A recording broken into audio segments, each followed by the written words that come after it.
Un saludo a todos nuevamente. Continuamos con la unidad de micología y vamos a ver en particular las micotoxicosis. Hagamos un breve repaso de lo que vimos esta mañana. ¿Cuáles son los mecanismos de acción patógena que pueden tener los hongos sobre los seres vivos?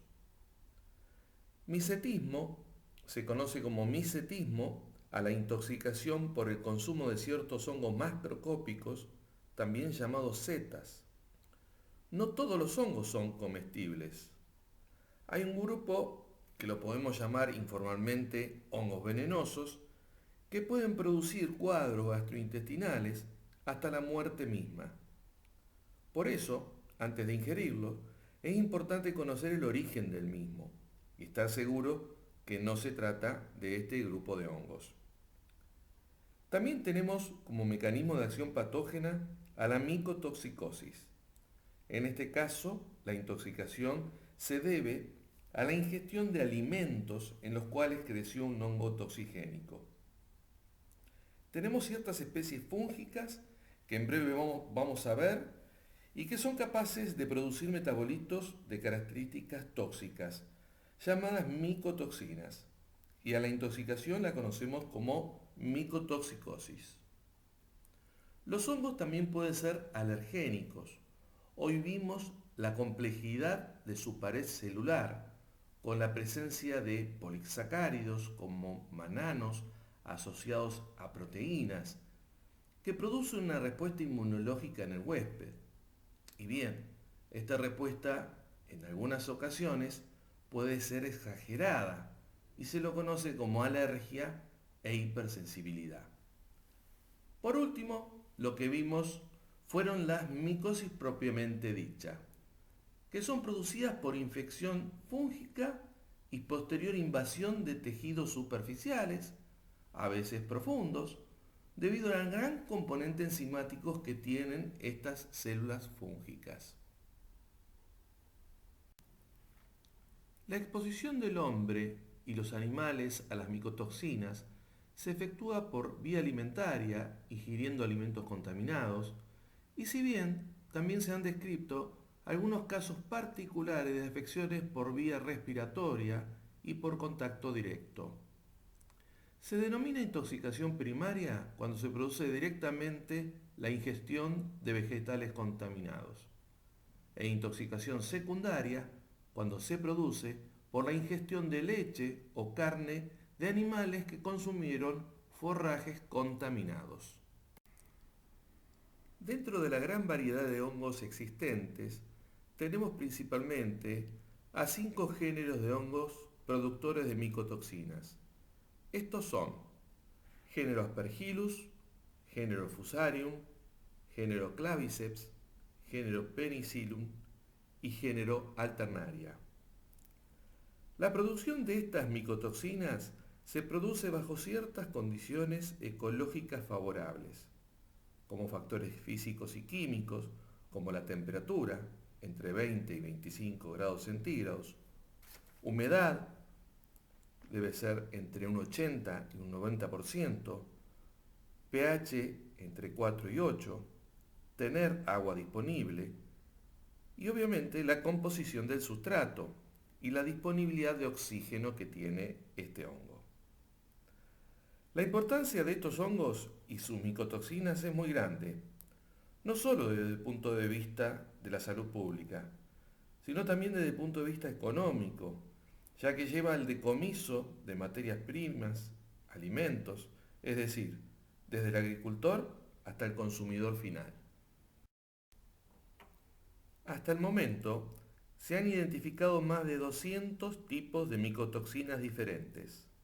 Sin embargo, las que pueden encontrarse con mayor frecuencia como contaminantes naturales en los alimentos, tanto para los animales como para el hombre, son las aflatoxinas, las ocratoxinas, tricotesenos y fumomicinas. Las micotoxinas suelen producir intoxicaciones crónicas debido a la ingestión prolongada de alimentos contaminados.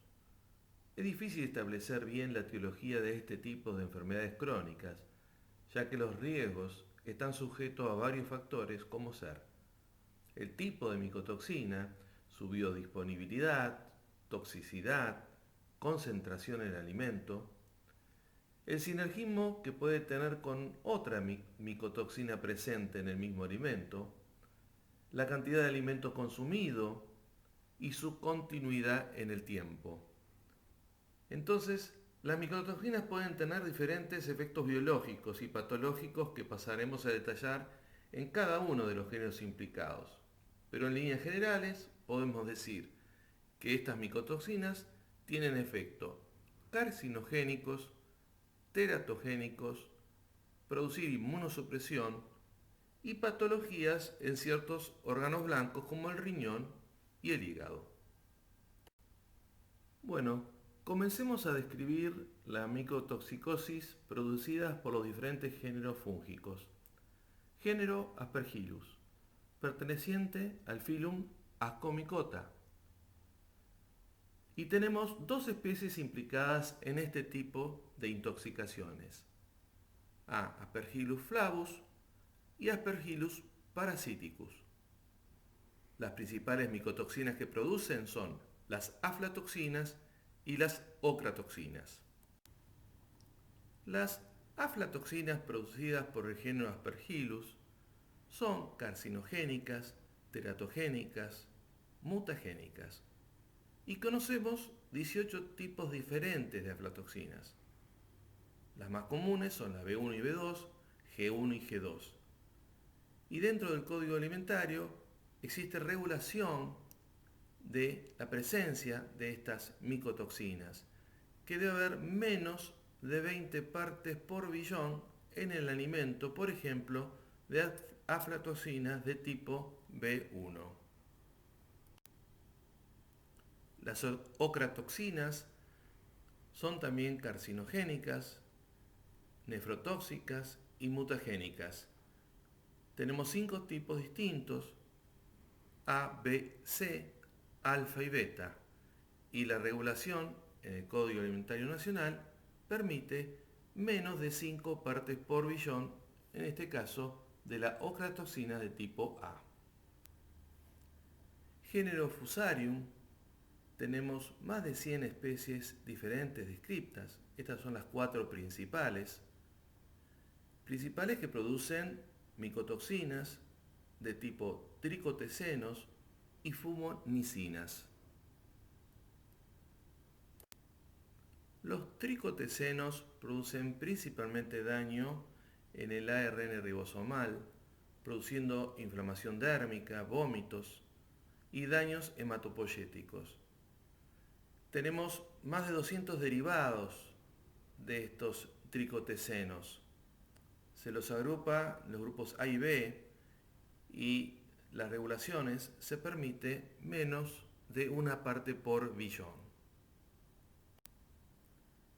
Las fumonicinas son contaminantes principalmente también del maíz, con características carcinogenéticas, neurotóxicas, nefro y hepatotóxicas.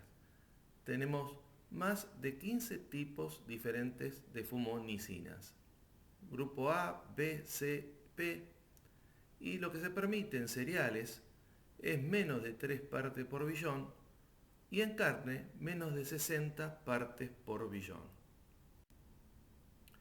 Y aquí tenemos, finalizando, un cuadro a modo de resumen de las diferentes micotoxinas que se pueden encontrar en los alimentos, qué hongo la produce, qué efectos patológicos produce en la clínica y cuáles son las concentraciones que se permiten en los alimentos.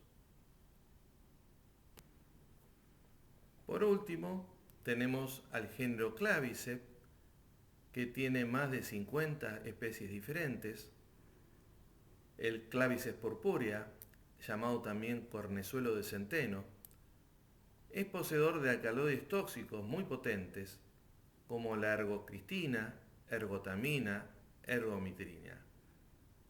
Estos alcaloides se puede uno contarla al ir a la historia. Las intoxicaciones alimentarias en Massachusetts, lo que conocemos como las brujas de Salem, en la época de la guerra, se habían quedado sin trigo, hicieron el pan a partir del centeno, y el pan estaba contaminado por este hongo, Clavices purpurea, el cual tenía alcaloides tóxicos. ¿Y qué efectos tienen estos alcaloides tóxicos? Y producen necrosis, son vasopotentes, vasoconstrictores, síntomas gastrointestinales y principalmente sintomatología neurológica, alucinaciones y convulsiones. Por eso, en esa época, lamentablemente, pensaban que eran efectos de brujería, y por eso se los conoció después que el origen de todo este gran problema fue justamente una intoxicación por cornezuelo de centeno, el hongo Clavices purpurea, que tenía estos alcaloides tóxicos en esos panes. Bueno, esto es todo el tema de micotoxicosis. Estamos en contacto. Cualquier duda, nos vemos.